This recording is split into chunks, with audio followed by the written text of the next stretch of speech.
After being reborn, I deliberately avoided all contact with Ji Yanli. When he was bullied by dandies at the academy, I didn't step forward to stop them. When he topped the imperial examinations and paraded through the streets on horseback as the new Zhuang Yuan, I declined my girlfriend's invitation to watch the spectacle, choosing instead to stay home and embroider. When he took his widowed sister-in-law to a banquet and was mocked for it, I made no move to defend them. In my past life, he handed over my only child to be raised by that widowed sister-in-law of his. From then on, the boy refused to call me mother, addressing me coldly by my full name, Song Ningwen. When he grew up, he even lectured me on being virtuous and polite, urging me to let Ji Yanli take 2 wives to continue both his own and his late brother's family lines. But I never expected that, just like in my past life, Ji Yanli would reject all the highborn families trying to marry their daughters to him right after his triumph in the exams, and then come to my family to propose marriage. At that moment, it hit me like a bolt of lightning. Ji Yanli must have been reborn too. I was still reeling from the shock when father sent a servant to summon me to the flower hall to meet Ji Yanli. Earlier that day, when I had chosen not to go watch the Zhuang Yuan's parade, Luo Shu had rushed over to gush to me, "Wanwan, you missed out on something amazing. That top scholar Ji is the youngest Zhuang Yuan in history, and he's so handsome too." When he rode past the restaurant where I was watching, he glanced over at me several times. My heart was pounding so fast. Too bad I'm already betrothed. If you'd been there, it might have been the start of a beautiful romance. I didn't even look up, my hands busy stitching a pair of knee pads. The northern border was bitterly cold. I needed to stuff plenty of cotton wool inside to keep them warm. Seeing that I wasn't responding, Luo Shu looked a little awkward. "I'm sorry, Wanwan, I shouldn't have joked like that." Only then did I lift my head and smile at her. Luo Shu quickly came over to link her arm through mine. "Don't get me wrong, though. Even though Zhuang Yuan Ji is amazing, that widowed sister-in-law of his is no easy character to deal with. My mother took me to Princess Chang's spring banquet yesterday, and she was there too, tagging along with Ji Yanli like she was his official wife. Several noble ladies couldn't stand the sight of her. I couldn't blame Luo Shu for thinking that the problem lay with the sister-in-law, not Ji Yanli. In my past life, I never suspected it either. I never imagined that Ji Yanli, a man who had always been so strict about following rules and etiquette that he refused even to take a concubine, would have an illicit relationship with his widowed sister-in-law. Jiang Yingxue. If Jiang Yingxue hadn't drunk too much contraceptive tea and rendered herself unable to bear children, Ji Yanli would probably never have let me give birth to our son, Ji Jingyang. It wasn't until I was on my deathbed that I heard Jiang Yingxue weeping as she said to him, "Yanli, the thought that after you die, you'll end up buried with Song Ningwen for eternity makes me wish I could die right now." Ji Yanli's voice sounded strained as he replied, "The joint burial tomb I built with her is just for show. When the time comes, I'll tell Jingyang to bury me with you instead." Even Ji Jingyang, the son I had carried for 10 months and given birth to after a difficult labor, was quick to chime in, eager to please. "Mother, how can you doubt me? When father passes away, I'll go to the mass grave and dig up a random corpse to bury with Song Ningwen." Jiang Yingxue finally stopped crying and smiled through her tears, patting his cheek affectionately. "You're not a waste of my love and care, after all." I was so furious that my head was buzzing, but as my consciousness faded away, I couldn't even utter a single word to accuse them. I had been married to Ji Yanli for an entire lifetime. We'd had our share of quarrels and disagreements, but on the whole, we'd treated each other with respect and affection. I had originally only resented him for being so obsessed with ensuring his late brother's line didn't die out that he wanted to adopt our son to his sister-in-law, a decision that had broken my heart when Jingyang turned against me.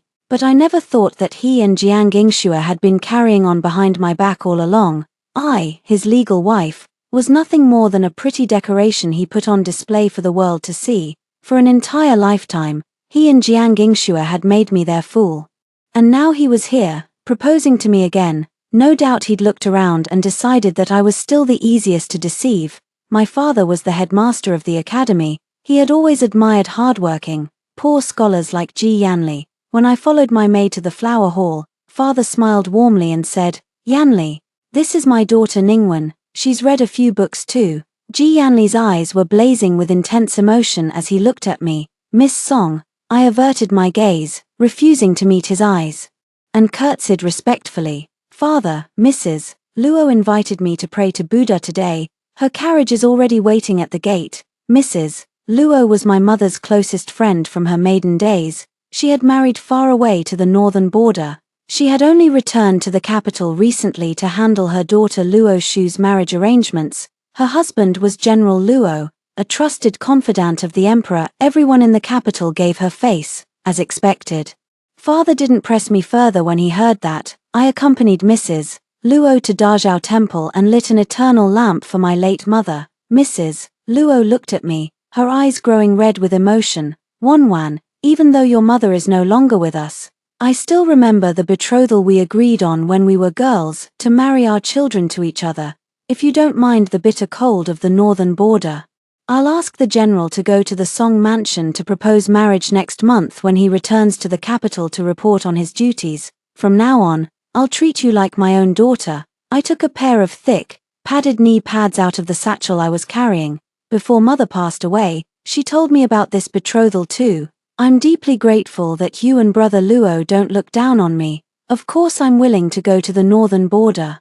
I sewed these knee pads myself. Please pass them on to him. Aunt Luo. Mrs. Luo was overjoyed. I knew you were a thoughtful girl. The northern border is sparsely populated, and the Luo family has never believed in taking concubines. My Xiao may not be fond of reading, but he understands that a virtuous wife brings fewer troubles and a harmonious family leads to prosperity. He'll never treat you badly. I smiled softly, pressing my lips together. In my past life, Mrs. Luo had said exactly the same thing to me here, at this very spot, when she brought up the betrothal. But back then, my heart was filled only with thoughts of Ji Yanli. Just a few days earlier, in fact, I had thrown a sachet I'd embroidered myself down to him as he rode past the restaurant during the Zhuangyuan parade right in front of Luo Shu. Ji Yanli had caught the sachet and looked up at me with a smile, his eyes saying clearly, Wanwan, wait for me to propose. So when Mrs. Luo offered me this kind gesture, I had only blushed and said, marriage is a major decision. It's up to my father to decide. By the time General Luo returned to the capital to propose, father had already accepted Ji Yanli's marriage offer. Though Mrs. Luo was slightly disappointed, she still added a generous dowry to my wedding gifts and even recognized me as her goddaughter. Wanwan, your godmother has to go back to the northern border now. From now on, Luo Xiao is your elder brother. If you ever suffer any grievances, just send a letter north, I'll be there for you. I had been deeply touched and filled with guilt by her kindness. Later, when the northern border was invaded by foreign enemies and the war dragged on for years, the imperial treasury became strained. I had taken the lead by donating half of my dowry to fund the border troops. This small act of patriotism had made Ji Yanli so angry that he'd refused to speak to me for an entire month. But now that I had been given a second chance at life, I didn't want to let Mrs. Luo's kindness go to waste again. We had just finished talking when Luo Shu returned from watching the eminent monk perform the religious ceremony in the front hall. She held up the prayer beads in her hand excitedly. These were blessed personally by the eminent monk. They'll definitely ensure a happy marriage for me in the future. Wanwan, you should go get a pair too. Who knows, maybe it'll bring you good luck in love. Luo Shu had grown up in the northern border all her life, unlike the young ladies in the capital. She talked about her betrothal without the slightest trace of shyness or hesitation. Mrs. Luo laughed and pretended to scold her, then turned to me with an encouraging smile. Shua may be a little reckless, but she's right. It's not every day you get a chance to receive blessings from such a revered monk. Wanwan, you should go get a pair too. After everything I'd been through in my past life, I no longer held any hopes for a happy marriage. As long as Luo Xiao treated me with the respect due to a legal wife, I would do my best to be a good wife to him, bear him children, manage the household, and stand by his side. But then I thought of how he had later sacrificed his life defending the northern border in the Great War. Under Mrs. Luo's hopeful gaze, I stood up, resolved to go to the eminent monk and ask for a peace talisman for Luo Xiao. A brave young general who defended his country deserved to live a long and healthy life. But halfway there, I ran into Ji Yanli. He was wearing a long robe of moon-white silk, looking as elegant and refined as an orchid or a jade tree. No wonder he was the Zhuang Yuan that all the young ladies in the capital had thrown fruit at during his parade.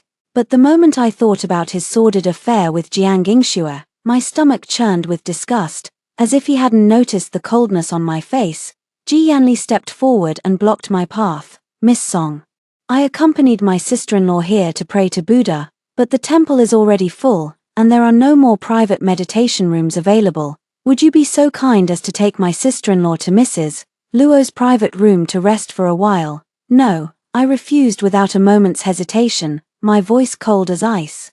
To my surprise, Ji Yanli looked overjoyed, as if he just heard the best news in the world. A flicker of unease crossed my heart. I turned sideways and walked around him, determined to get away, but I had only taken a few steps when I heard him call out again, his voice soft and intimate. Ching ching, my footsteps froze. That was the pet name Ji Yanli had given me after we got married in my past life. He really had been reborn too, seeing me come to a halt.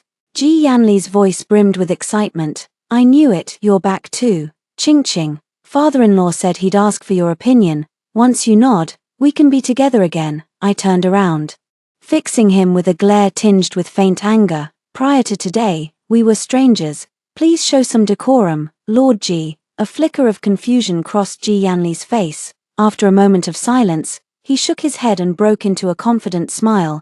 You can't fool me. You've always been gentle and kind, treating my sister-in-law with the utmost respect. If it weren't for what happened later, if I hadn't insisted on adopting Jingyang to my sister-in-law, you wouldn't have held this grudge against me. Don't worry, this time, I'll keep Jingyang by your side. You'll raise him yourself, personally. Seeing that I still didn't utter a word, Ji Yanli paused, his tone softening even further. My sister-in-law didn't actually come today. I just said that to test you. I froze in place. The man standing before me seemed like a completely different person. In my past life, when I'd cried to him about how Ji Jingyang refused to call me mother and addressed me coldly by my full name Song Ningwen, he hadn't spoken to me like this at all. Back then, he'd worn an impatient scowl. I told you we should adopt Jingyang to my sister-in-law, but you insisted on refusing. Now that he doesn't recognize you as his mother, what's the point of clinging to him? I opened my mouth to speak, but was so choked up that no words came out.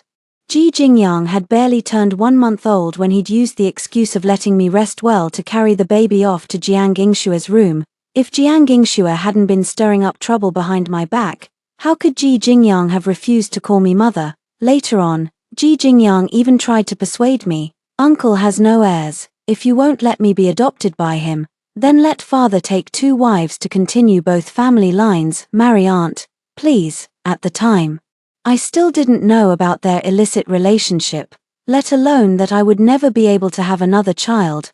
After thinking it over repeatedly, I finally agreed to the adoption. It wasn't until I was on my deathbed that I found out Jiang Yingxue had long ago bribed the servants to slip sterilization drugs into my food and drink every day. Thinking about all this, I suddenly had no desire to figure out why Ji Yanli had changed his mind. In any case, in this life, I wanted nothing to do with him. I simply smiled at him. Lord Ji, I don't understand what you're talking about. To tell you the truth, I'm already discussing marriage with someone else. When my father said he would ask for my opinion, he was just being polite to you. At my words, the confident, composed smile on Ji Yanli's face suddenly cracked. Who are you discussing marriage with? Ji Yanli asked in a deep, low voice. By the time I died in my past life, he had already climbed to the high position of Minister of War. When he asked this question, his tone carried the faint coercion of someone wielding power. My heart couldn't help but twinge with pain. In my past life, when I took the lead in donating half of my dowry, I had also helped the emperor solve an urgent crisis. At that time, Ji Yanli was the Vice Minister of War. His subsequent promotion to Minister of War was undoubtedly related to this incident, but somehow, Ji Yanli had heard rumors that I had been betrothed to Luo Xiao since childhood. He'd suspected me of having an affair, and had refused to set foot in my room for an entire month. Jiang Yingxue had also spread gossip throughout the mansion, subtly hinting that I was an unfaithful wife. Even Ji Jingyang, who had just learned to talk, would suddenly blurt out at me, Song Ningwen, adulteress. Thankfully, I'd been reborn, These painful memories would never be repeated. I pressed my lips together. My tone turning 3 parts cold. That's my business. It has nothing to do with you. The tense expression on Ji Yanli's face relaxed again, replaced by a calm, confident look that suggested he was holding all the cards. Ching Ching, don't be angry with me. I know I broke your heart. I'll spend this entire lifetime making it up to you. He spoke in that soft, gentle voice, the same way he'd coaxed me into obedience time and time again in my past life. I stared at him silently. It was this very mouth that had lied to me, again and again. But Ji Yanli seemed to think he'd won me over. He reached out to take my hand as naturally as breathing. I quickly pulled my hand behind my back, stumbling several steps backward in alarm. I was about to snap at him angrily when I saw Luo Shu hurrying toward me. I forced myself to calm down, putting on a smile for Luo Shu. Why are you here alone? Where's Aunt Luo? Luo Shu was slightly out of breath as she linked her arm through mine. I realized I still needed to get a peace talisman for my father, so I came to catch up with you. I never thought you'd only gotten this far. Then she glanced at Ji Yanli standing nearby. Aren't you Zhuangyuan Ji? As an unmarried man, pestering a young lady in private isn't exactly something that will make you look good. Ji Yanli frowned. This is a pure and sacred Buddhist temple, watch your words. Miss Song is the daughter of my mentor, and also my junior fellow student. We just happened to run into each other and exchanged a few greetings. What's wrong with that? Luo Shu snorted coldly and pulled me away. Afraid she'd ask what Ji Yanli and I had been talking about, I quickly changed the subject. You're only getting a talisman for your father. What about your brother? Luo Shu shot me a teasing glance. Isn't that what you're here for? Her look made my face turn bright red. I asked in a voice as soft as a mosquito's buzz. Did Aunt Luo tell you everything? Luo Shu pretended to scowl. You're such a sneak, Song Ningwen, keeping such a big secret from me. Then she saw the guilty look on my face and burst out laughing. All right, my brother's an ice block. It's not easy for him to find a wife. I can't scare you away. Especially not with a certain Zhuangyuan Ji eyeing you like a hungry tiger waiting to pounce. My heart skipped a beat. I glared at her, feigning anger. Stop talking nonsense. Luo Shu pouted. The way Zhuangyuan Ji looks at you is totally not normal. No wonder he turned down Prime Minister Ma's marriage proposal the other day. He's been pining after my future sister-in-law this whole time. Thankfully, Luo Shu hadn't been reborn. I let out a quiet sigh of relief, my tone lightening up. Now that I've agreed to Aunt Luo, I won't have any other thoughts. Stop making things up. Luo Shu smiled and rolled her eyes at me. I don't care, until my brother comes to the capital. I'm going to guard you like a hawk. We chatted and laughed as we walked away. We didn't see Ji Yanli standing there rooted to the spot, his face as dark as storm clouds. Luo Shu led me to the meditation room where the eminent monk was resting. She had no trouble getting the peace talisman she'd prayed for her father, but when it was my turn, the monk studied my face carefully, falling into a long silence. Just as I was about to lose my patience, he finally spoke up. Would the female benefactor be willing to share your birth date with this humble monk? My heart skipped a beat. After hesitating for a moment, I decided I didn't dare lie to such a revered monk. After learning my birth date, he closed his eyes and fell silent again for an even longer time. The air was filled with the calming scent of sandalwood incense, but my heart was pounding faster and faster.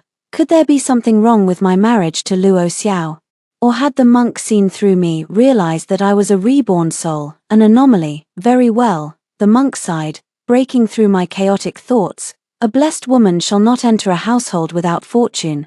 Benefactor, you may go now. I was still in a daze when a young novice monk led me out of the meditation room. The monk had given me the peace talisman, but he refused to explain what he'd meant by a household without fortune.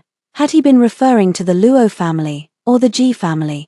If we were talking about worldly blessings and prosperity, in my past life, Ji Yanli had risen to high office and enjoyed great wealth and glory, while Luo Xiao had died young in battle. Was it possible that even in this new life, I was destined to marry Ji Yanli? When I returned home that night, Father told me exactly what I'd been dreading. The emperor wanted to promote scholars from poor backgrounds, and Ji Yanli's future was limitless. He planned to accept Ji Yanli's marriage proposal. Thinking about the monk's prophecy, I lost my composure for the first time since being reborn. I looked my father straight in the eye. my tone resolute. "I'd rather die than marry him." Father stared at me in stunned silence. He couldn't understand why I was reacting so violently. But I couldn't tell him the truth, that Ji Yanli, despite his outward appearance of being a man of integrity and virtue, was actually a shameless scoundrel who'd had an affair with his widowed sister-in-law. And I also couldn't tell him that the Luo family would come to propose marriage next month, and that I wanted to marry Luo Xiao. Given Father's rigid, old-fashioned ways, he would definitely think I was shameless for arranging my own marriage behind his back. He would probably even refuse the Luo family's proposal outright. After thinking hard about it, I gritted my teeth and told Father the only excuse I could think of: the Ji family is destitute. I don't want to marry into poverty and suffer a lifetime of hardship. Father was deeply disappointed. He thought I was being shallow and materialistic, lacking foresight and disgracing the noble spirit of a scholar. Desperate, I had no choice but to invoke Mother's last words to stop him. "Father, you promised Mother that I would have the final say in who I marry." Father froze, stunned into silence for a long time. Finally, his face turned black with anger, and he stormed off with a flick of his sleeves. But then my stepmother came to try to persuade me. She said the Ji family had a simple household, both of Ji Yanli's parents were already deceased, so if I married him, I wouldn't have to wait on difficult in-laws. It was a rare, excellent marriage opportunity, she claimed, in my past life. When I'd been so angry about Ji Yanli giving our child to Jiang Yingxue that I'd run back to my parents' home, my stepmother had said similar things to me. She told me that Ji Yanli's kindness toward his widowed sister-in-law proved he was a kind-hearted, virtuous man. A man who valued family and righteousness so highly would never betray me, she'd insisted. But now that I'd been reborn, I finally understood her true motives. She was just afraid that if I divorced Ji Yanli, it would ruin her own daughter's chances of making a good marriage match. And now she was urging me to marry Ji Yanli again, most likely because she thought the poor Ji family wouldn't demand a large dowry from us. I hung my head and listened to her ramble on, putting on a show of being tempted by her words. I didn't want her to think I was being stubborn and unreasonable, otherwise she would go complain to Father and persuade him to ignore my wishes and force me to agree to the marriage. All I had to do was string her along, buy enough time to wait until next month, when General Luo would come to the capital to propose marriage. At that point, Father would find it hard to refuse. Seeing that I seemed hesitant, my stepmother decided to play her trump card. She began taking me and her biological daughter, Song Ningen, to attend banquets and social gatherings every day. At these events, she would subtly drop hints that she was looking for a good marriage match for me. But in the capital, all the decent, respectable families believed in the old saying, "Never marry the eldest daughter of a deceased mother." Not only were they not interested in me, but they would also subtly steer the conversation toward Song Ningen instead. Only the mothers of those idle, dissolute young masters would take my hand and ask me all sorts of personal questions. I endured all this silently, counting down the days until General Luo would arrive in the capital. But I never could have imagined that I would run into Jiang Yingxue again. 7. It was a flower viewing banquet hosted by Princess Chang, where many marriageable young men and women in the capital were invited. My stepmother accepted the invitation and took Song Ningen and me to the feast. Jiang Yingxue was sitting among a group of noble ladies. The moment she saw me walk in, she put on a look of feigned surprise. "Sister Song, why aren't you at home embroidering your dowry? What are you doing at this matchmaking banquet?" The hall fell silent instantly. A buzzing noise filled my head, and the anger from my past life surged up again. I wanted to throw caution to the wind and expose her true colors, but I knew it would only make people think I was insane. I had to clench my fists tightly, letting the pain of my nails digging into my palms remind me to stay calm. I took a deep breath, ready to speak up, when Song Ningen suddenly stepped forward and stood in front of me. This invitation was sent by Princess Chang herself. "Who do you think you are, daring to turn someone away on her behalf?" Jiang Yingshue's face stiffened. She muttered under her breath, "My Yanli has already gone to propose marriage. Isn't he good enough for you?" At this, all the noble ladies turned their eyes to my stepmother, as if saying, "How could you refuse such a wonderful match for her?" Truly, a stepmother never cares as much as a birth mother, unable to bear their probing gazes. My stepmother forced a smile. When a daughter is of marriageable age, 100 families come to seek her hand. As parents, we simply want to take our time and choose the very best for her. But as soon as we got home, my stepmother flew into a rage and smashed several teacups to pieces. When father returned that evening, she put on a tearful show, hinting at every turn that I was being unreasonable, rejecting a talented Zhuang Yuan for a bunch of dissolute playboys. If I really ended up with a bad marriage, she wailed, how would she ever hold her head up in society again? Father fell silent for a long time, then finally made up his mind.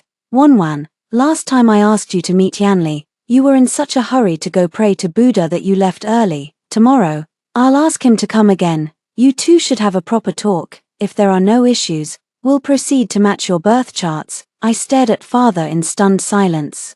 My heart filled with unspeakable pain. In the end, mother's dying wish was no match for my stepmother's whispered gossip. 8. Early the next morning, I sent a servant to deliver an invitation to Luo Shu. She had been so busy with her own wedding preparations these days that she hadn't visited me in ages. I had to get her here at once to tell her what was happening, so she could pass the message on to Aunt Luo. The invitation had barely been sent out when father's servant arrived to summon me to the front courtyard.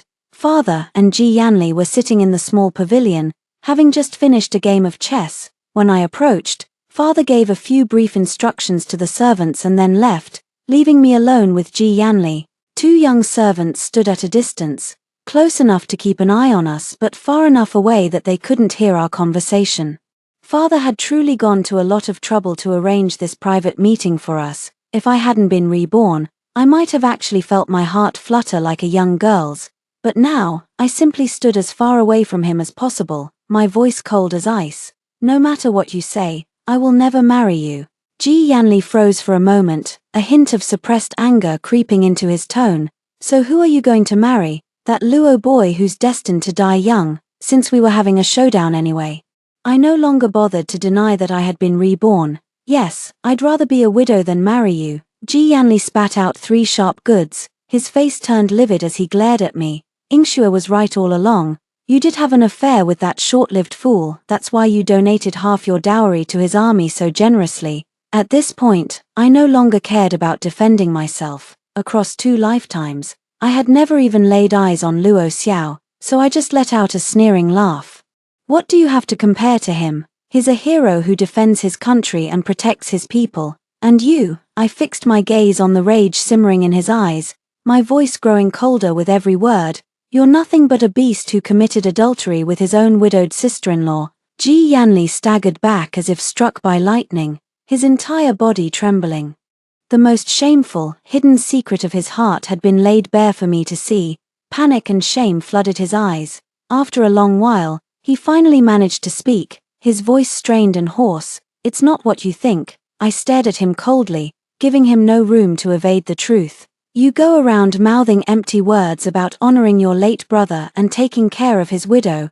If your brother knew you've been taking care of his wife in your bed, do you think he'd ever be able to rest in peace in the afterlife? But I suppose you don't care about that, Lord Ji, not when you're already planning to be buried with your widowed sister-in-law. In the underworld, you 2 brothers can even fight over her again. How romantic. In my past life, I had always clung to my upbringing and good manners. Even when Jiang Ingxue had driven me to tears, I could never bring myself to say a single cruel word to her face. Now, saying all these harsh truths out loud felt incredibly liberating. But Ji Yanli was clutching the edge of the table, his legs shaking so badly he could barely stand. He opened his mouth several times, trying to speak, but no words came out. Suddenly, I felt a wave of profound boredom wash over me. This man was nothing but a hollow shell, beautiful on the outside, rotten to the core on the inside. I had fought so hard to get a second chance at life. I refused to waste another moment of it on him and Jiang Ingxue. Let the resentment and hatred end here and now. Ji Yanli, I called out to him, my voice calm and steady. His head shot up, a flicker of hope igniting in his eyes as he looked at me. If you have even an ounce of conscience left in that cold heart of yours, let us go our separate ways in this life. Let us both find our own peace. The light in Ji Yanli's eyes dimmed. Ching, I can't do that. I owe you everything from our past life. I'll spend this entire lifetime making it up to you. He turned to leave, his shoulders slumping with a quiet loneliness. but his voice was filled with unshakable resolve. "I will marry you, Ching-Ching, no matter what it takes." 9. The look in Ji Yanli's eyes as he left was so obsessive, so unhinged, it sent a chill down my spine. I couldn't understand it, and it filled me with a deep sense of unease. In my past life, he had never cared about me this much. So why, this time around, was he so determined to make me his wife, his pretty, meaningless decoration? He said he owed me, but I didn't believe for a second that he had truly repented. Lost in these thoughts, I walked back to my room, only to be overjoyed to find Luo Shu already waiting for me inside. I had just been thinking that if Ji Yanli was going to be this stubborn, and if Luo Shu hadn't come today, I would have had no choice but to go to father and threaten to take my own life, anything to buy a little more time.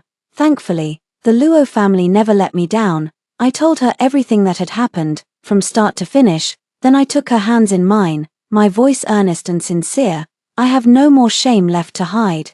Please ask Aunt Luo to come to my house as soon as possible to bring up the childhood betrothal we had arranged."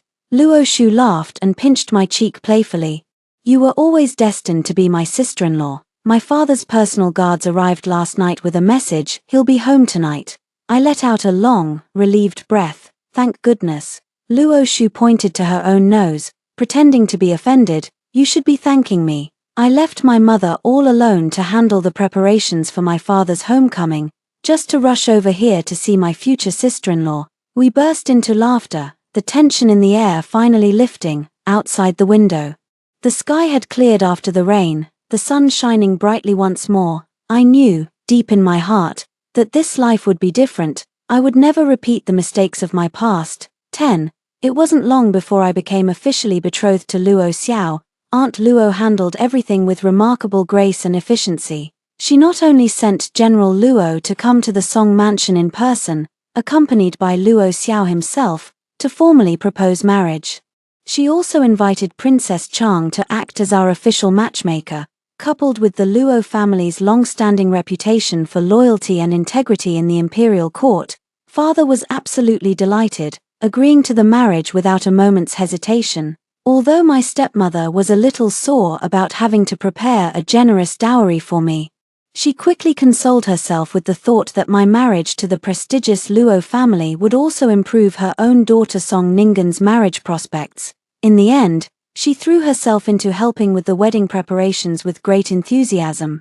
Aunt Luo then invited me to stay at Dazhao Temple for a few days, partly to hold a Buddhist ceremony for my mother, to tell her the good news of my upcoming marriage, and partly to give Luo Xiao and me a chance to get to know each other better. Luo Xiao was nothing like Ji Yanli. He always dressed in a simple black robe, his sword-like eyebrows framing a pair of bright, starry eyes. His features were sharp and angular, and every movement he made exuded a quiet, confident heroism. He seemed cold and aloof on the surface, but he was actually incredibly thoughtful and attentive. I often caught him stealing glances at me, his ears turning bright red whenever our eyes met. I had thought my heart was as calm and still as an ancient well, that my feelings for the young general would be nothing more than sisterly affection and respect.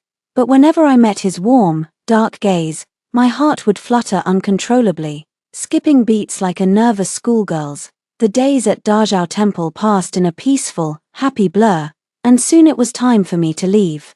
As the Luo family were the military commanders of the northern border, they had heavy responsibilities and couldn't stay in the capital for long, so we decided to proceed with the wedding as quickly as possible. As soon as we left the temple, Aunt Luo would begin making the final arrangements, but I couldn't stop thinking about Luo Xiao's tragic fate in my past life, how he would die on the battlefield defending his country, so I decided to visit the eminent monk one last time, to ask him if there was any way to change his destiny. If I could be reborn, then why couldn't Luo Xiao be granted a long and prosperous life?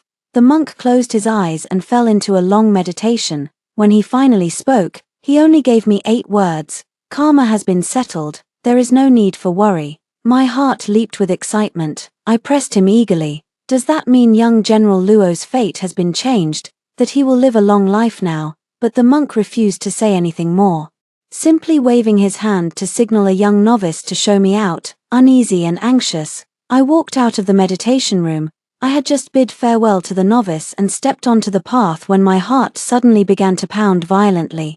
A sense of impending danger washing over me. Before I could react, a powerful hand reached out from the shadows and dragged me roughly into the abandoned back hall where temple supplies were stored. 11. The heavy wooden door slammed shut behind us with a loud bang. Ji Yanli stood before me, his eyes bloodshot and wild, his expression utterly deranged. Ching. We can start over, together. I forced myself to stay calm, my eyes darting around the room to assess my surroundings.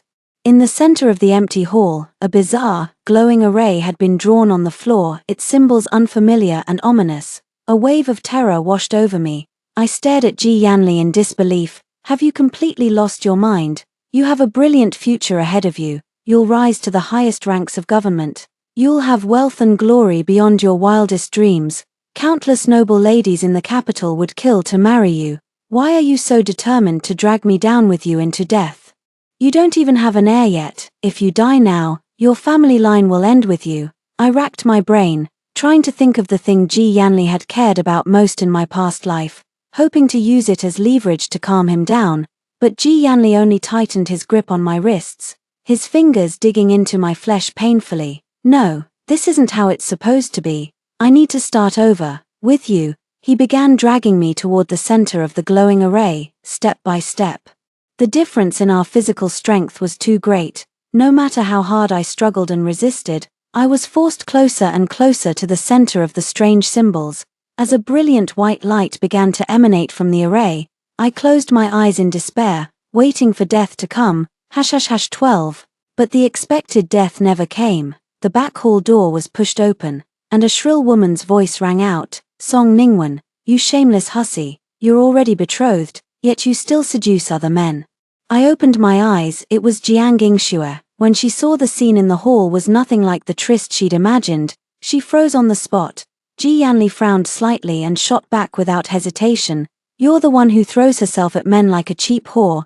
Jiang Yingxue froze again, her eyes reddening instantly. Yanli, how can you say that to me? You clearly love me. Ji Yanli ignored her completely, his gaze fixed on the growing white light, and he gradually broke into a mad grin. Ching. Hold on to me tight, we're going home. Hearing this, Jiang Yingxue stiffened all over. Then, her face ashen, she threw herself at Ji Yanli and clung to him.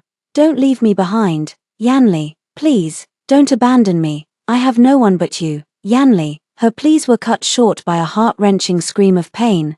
Ji Yanli had kicked her hard in the stomach. Seizing the chance when Ji Yanli was distracted, I sank my teeth into his hand as hard as I could. He howled in pain and loosened his grip. I sprinted for the door at once. Ji Yanli chased after me, shouting as he ran. Ching, don't be afraid. We won't die, we'll just go back to the past. I didn't dare look back, running as fast as my legs could carry me. But before I reached the door, Ji Yanli caught me again, desperate. I lifted my foot and stomped down hard on his instep. This time, he gritted his teeth against the pain, holding me in an iron grip that wouldn't let go. Just as I was about to give up all hope, a cold, sharp male voice thundered from outside the door, infused with inner strength that made it sound incredibly authoritative. Let her go. I looked up and saw Luo Xiao standing there, clad in black armor with a sword hanging at his waist. He looked like a god descending from the heavens, majestic and imposing. He didn't even draw his sword. With one powerful punch, he struck Ji Yanli's wrist. There was a sickening crack. Ji Yanli crumpled to the ground, howling in agony. Overwhelmed by the ecstasy of escaping death, I could no longer contain my emotions. I threw myself into Luo Xiao's arms and burst into tears of joy. Luo Xiao patted my back gently. When my emotions finally calmed, he drew his sword and pointed it at Jiang Yingxue. I don't kill women.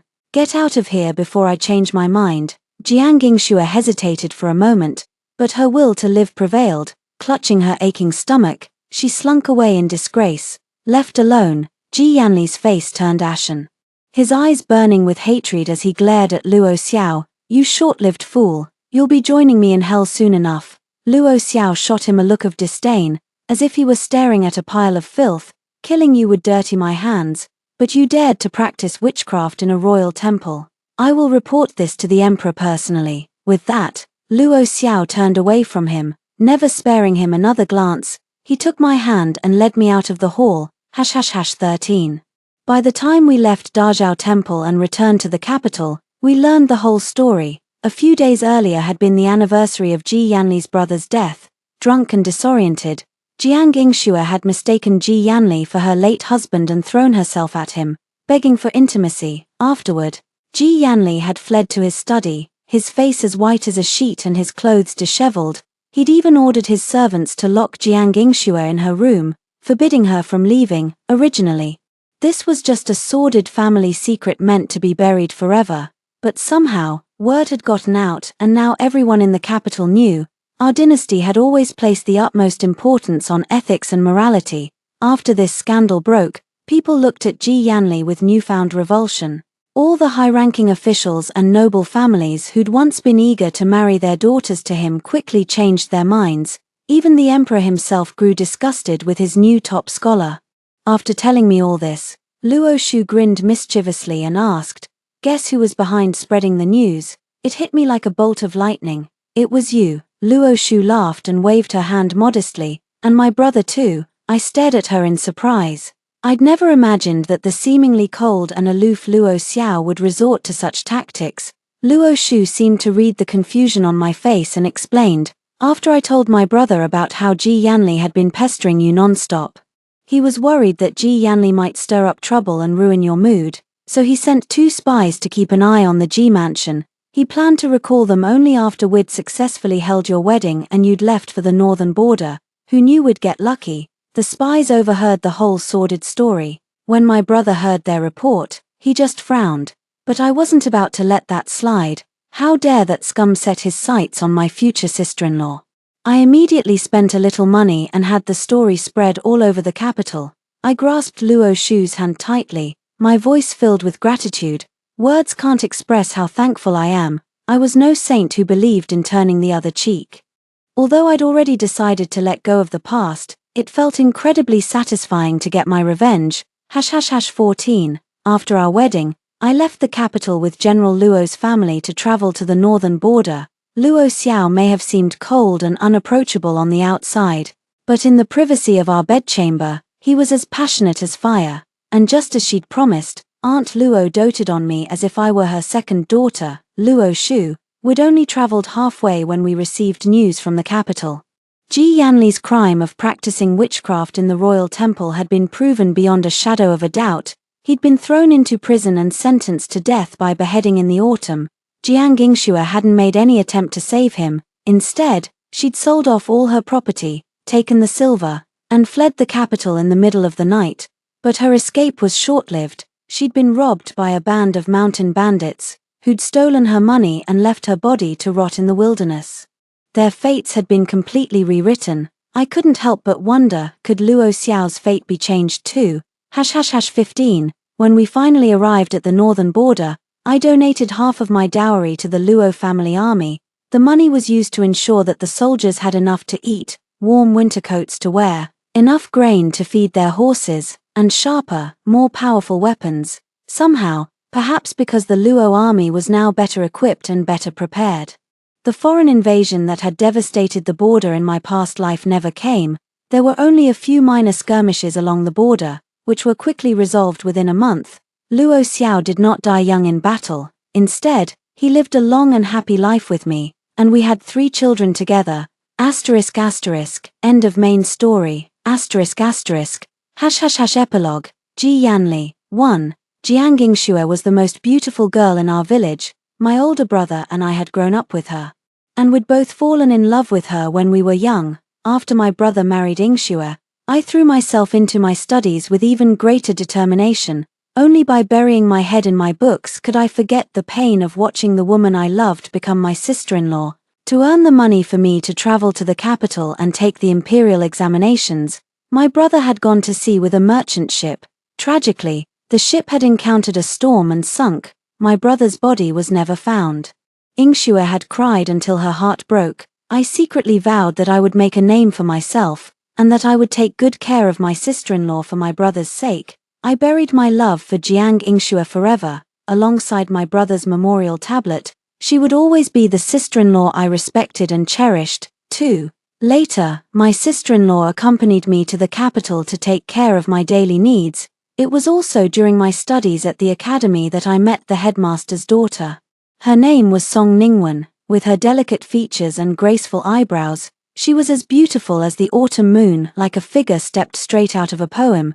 She had stood up for me when I was bullied by the arrogant sons of noble families. She had also gently defended my sister-in-law when others mocked her at banquets. So on the day I topped the imperial examinations and paraded through the streets on horseback as the new Zhuangyuan. Among all the beautiful women throwing flowers and fruit at me, my eyes had only been for Song Ningwen. I remember thinking then how wonderful it would be if she could become my wife.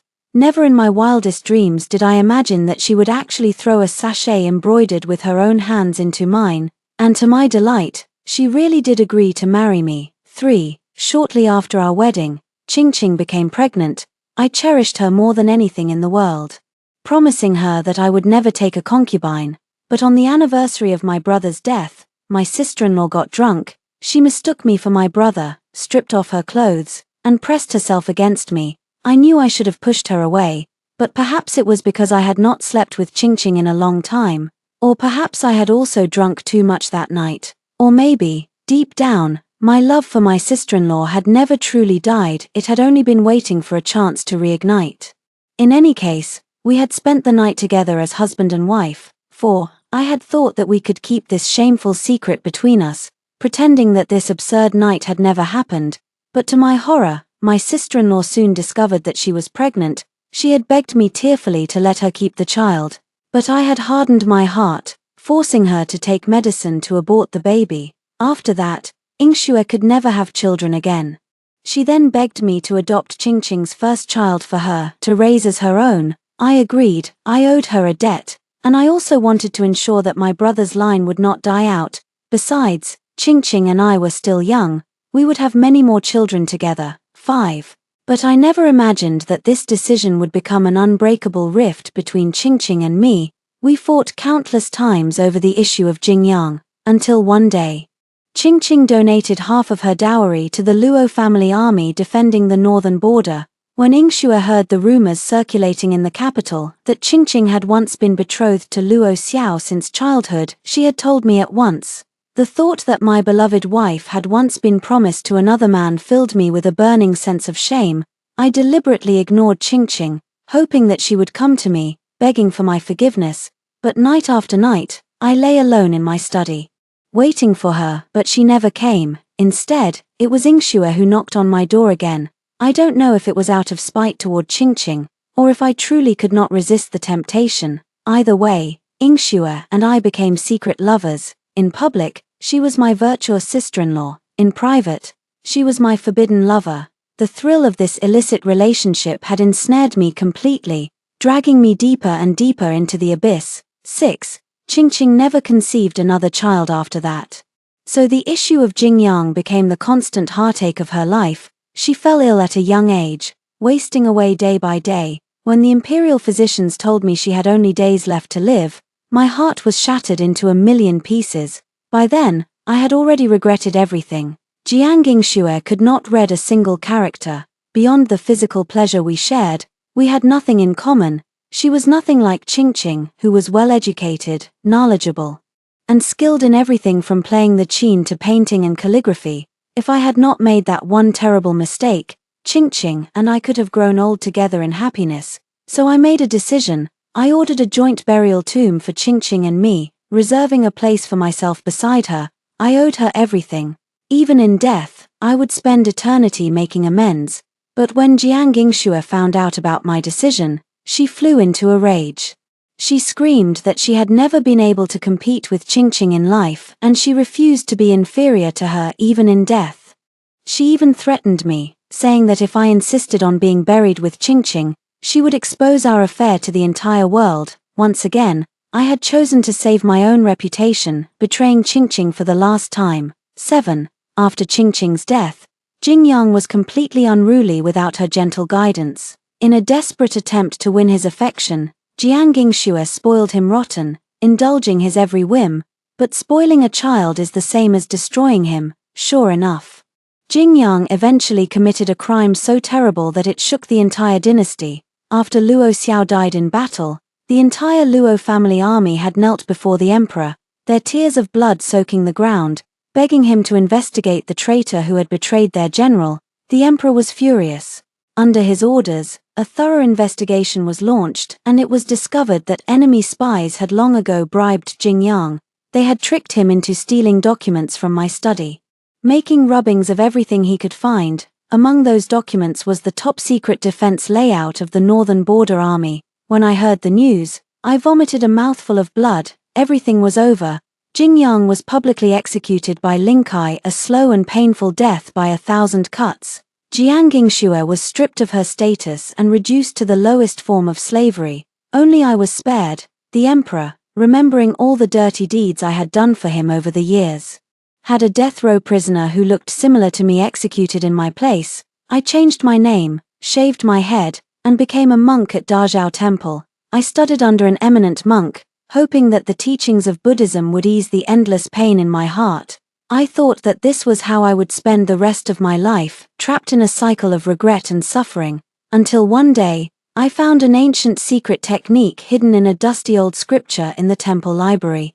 It was a spell that could turn back time, allowing a person to return to a specific moment in the past. My heart, which had long been dead, suddenly began to beat again. If I could go back to the day I first met Qingqing, start over from the very beginning, if I could reject Jiang Yingxue's advances that night, if I could leave Jing Yang in Qingqing's care, letting her raise him as her own, could I finally have the happy, perfect life I had always dreamed of? Qingqing was so kind and virtuous.